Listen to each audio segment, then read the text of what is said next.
வணக்கம் நேயர்களே, இன்றைக்கு நாம் சிந்திக்கவிருக்கும் தகவல் என்னன்னு பார்த்தீங்கன்னா, பிரேக்கிங் ஹிஸ்டரி பார்ட் 2. மிகாவோ யுசியின் தேடல் ஆரம்பம்.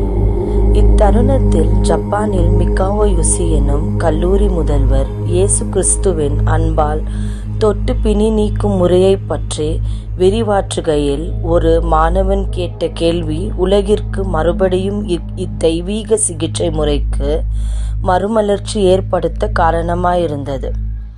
இயேசுபிரான், நான் செய்வதை நீங்களும் செய்யலாம் என்று கூறி அதற்கேற்பாற்போல் தன் அன்பு கரங்களால் மற்றவர்களின் பிணியை போக்கினார் என்று சொல்லும்போது, இந்த அற்புதத்தை ஏன் உங்களால் நிகழ்த்த முடியவில்லை என ஒரு மாணவன் எழுப்பிய வினாவிற்கு திரு மிகாவோ யுசியால் பதிலளிக்க முடியவில்லை.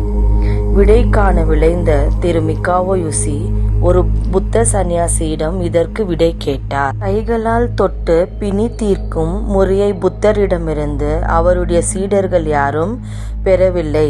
ஆதலால் அந்த புத்த பிக்ஷுவும் அம்முறையை பற்றி எதுவும் அறிந்திருக்கவில்லை.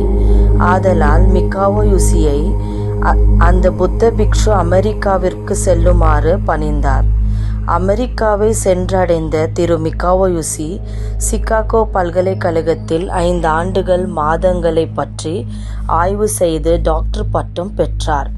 இத்தருணத்தில் நம் நாட்டு கலாச்சாரத்தின் அடிப்படை மொழியான சமஸ்கிருத மொழியை பயின்று தேர்ச்சி பெற்றார். இந்த 5 ஆண்டுகள் ஆராய்ச்சியின் முடிவிலும் இவருக்கு தாம் தேடிய வினாவிற்கு விடை கிடைக்கவில்லை. ஆனால் அமெரிக்கா பேராசிரியரின் படியில் அறிவுரையின் பேரில் சீனாவிற்கு சென்றார். சீனாவின் அக்யூபஞ்சர் தேடல் ஆரம்பம்.